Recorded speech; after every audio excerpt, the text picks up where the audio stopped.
यानी मॉडर्न देवरानी। अर्पिता की शादी राकेश से तय होती है, जो एक सरकारी नौकरी करता था। अरे चाची, अर्पिता इतनी सुंदर, पढ़ी लिखी और मॉडर्न लड़की है, फिर कहाँ आप इसकी शादी ऐसे घर में कर रही हैं? अरे लड़का सरकारी नौकरी करता है, इंजीनियर है, खूब कमाता है, खूब मेहनत की है लड़के ने इस नौकरी के लिए।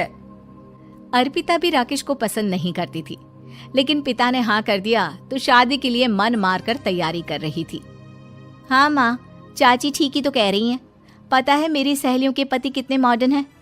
अरे देख बेटा, तू मॉडर्न है ना, वो पढ़ने लिखने वाला गांव का होनहार लड़का है, तू जैसा रखेगी रहेगा। अब तक कोई उसकी केयर करने वाला नहीं था, है तो सिर्फ एक भाई भाभी, और माँ पिता तो गांव में ही रहते हैं।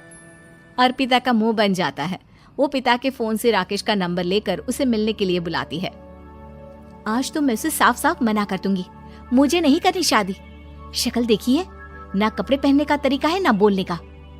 अर्पिता राकेश से मिलने जाती है। अब क्या हो गया, आपने मुझे अर्जेंट मिलने को बुलाया, सब ठीक तो है ना?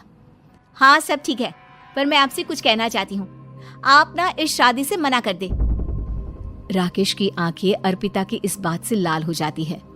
वो रोंदे गले से कहता है, लेकिन शादी की सारी तैयारियां हो गई हैं। मैंने आपके साथ एक अच्छे भविष्य का सपना भी देख लिया है। ऐसा मत करिए प्लीज। माँ पिता के अलावा मैंने किसी को दिल से अपना माना है तो वो आप ही है। देखिए, मुझे आपसे कोई समस्या नहीं है, लेकिन आप मेरे जैसे नहीं हैं। मैं मॉडर्न लड़की और आप। मैं आपसे वादा करता हूँ, जब तक आपके लायक नहीं बन जाता मैं कभी आपसे बीवी का हक नहीं मांगूंगा। अर्पिता राकेश का प्यार देखकर पिघल जाती है और शादी के लिए हाँ कर देती है। दोनों की शादी हो जाती है, लेकिन शादी के बाद राकेश की भाभी, जो कि पूरी की पूरी देहाती थी। ए राकेश, उठ, जब पानी भर कर ला, और तेरी बीवी को बोल के चूल्हा लगा दिया है, रोटी बना ले। क्या है ये सब? और तुम्हारी भाभी इस तरह चिल्ला क्यों रही है? क्या करूं, भाभी ही खाना बनाती है और मुझे पढ़ने के लिए इस घर में रखा, तो मैं घर का सारा काम कर देता हूँ। अब तुम आ गई हो, अपने तरीके से देख लो। ये मकान तो तुम्हारे पापा ने बनवाया था ना, शहर में, ताकि बेटा पढ़ाई कर सके। हाँ, पर भाभी ही पूरे घर में रहती है। ठीक है, देखो अब। अर्पिता बाहर जाती है। सूट पहनी अर्पिता को देखकर जेठानी का पारा हाई हो जाता है। ए शहर की हीरोइन, यहाँ ना चलेगा ये सब, समझी? साड़ी पहनो, साड़ी। वो नारंगी वाली निकाले हैं तुम्हारे लिए, जिसमें हरे रंग का फूल बना है, और सीधे पहुंचो रसोई में। मेरे आगे नहीं चलेगा ये सूट बूट का नाटक, समझी? देखिए भाभी, आप बड़ी हैं, आपने राकेश की पढ़ाई में मदद की, लेकिन ये मकान इनके पिताजी का है, तो मैं अपना पोर्शन अलग कर रही हूँ। मैं आज से आपके साथ नहीं रहूंगी। जेठानी का तो मानो पारा ही हाई हो जाता है। और ऐसा कैसे नहीं रहेगी? हाँ, और कौन बोला कि राकेश अलग हो जाएगा? वो अपने भाई के बिना नहीं रहता। आज देखिए तो, देखिए कल के आई छोरी क्या बोल रही है। राकेश के साथ बात हो गई है, मैंने ऊपर का हिस्सा राकेश को दे दिया है, उसके अपनी जिंदगी शुरू हो रही है, तो अच्छा है ना कि अब रसोई भी अलग हो जाए। अर्पिता राकेश की ओर फक्र से देखती है कि उसने अर्पिता के लिए स्टैंड लिया। अर्पिता बाजार में जाकर सारा रसोई का सामान ले आती है। पिता के दिए सामान से घर सजाती है और अपने तरीके से पूरे घर की सजावट करती है। शाम को राकेश ऑफिस से आता है। कुर्ता पैजामे में राकेश को देखकर, अरे ये क्या पहना है? भाभी सिलती है ना कुर्ता, मैं सारी कमाई भाभी को ही दे देता हूँ। लेकिन अब ना बीबी को देना होगा, क्योंकि भैया भी अच्छी नौकरी करते हैं। भाभी अपने पति का पैसा संभालें और मैं अपने पति का पैसा संभालूंगी। तभी भाभी आ जाती है। अरे देखो, बहुत हो गया। हाँ, अलग रहने तक तो ठीक था, लेकिन पैसा हम एक फूटी कौड़ी नहीं देंगे। बचपन से तुम्हारे पति को हमने पाला है, उसका हिसाब दो।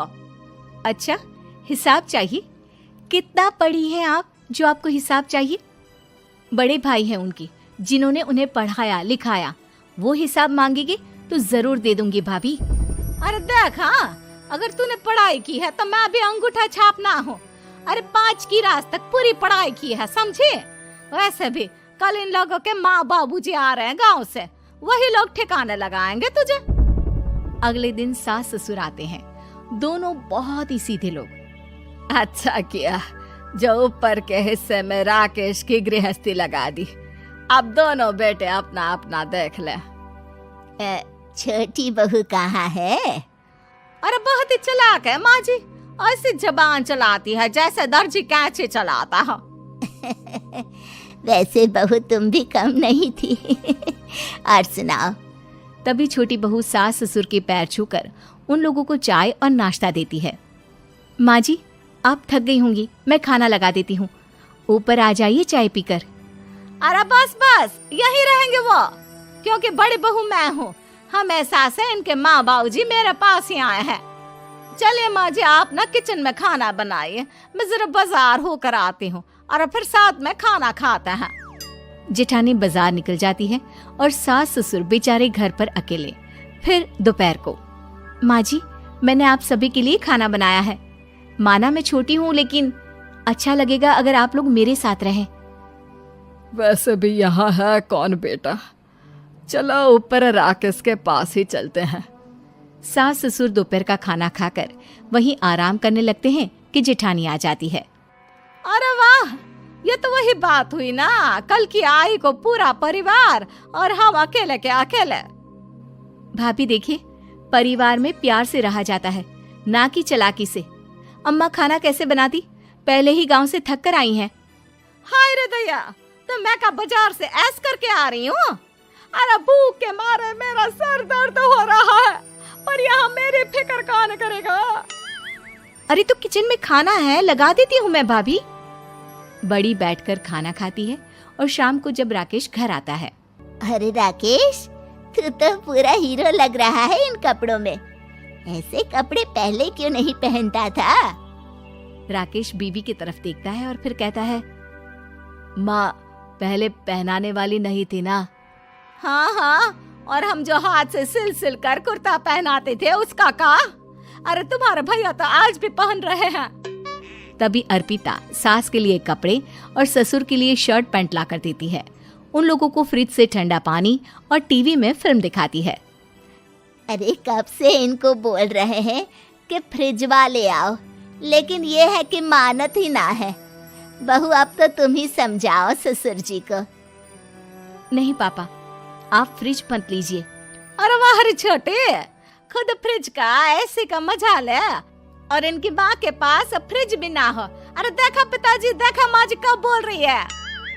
अरे उसकी पूरी बात तो सुन लो कि वो क्या बोल रही है। वो इसलिए क्योंकि अब माँ जी और पापा यहीं रहेंगे मेरे पास।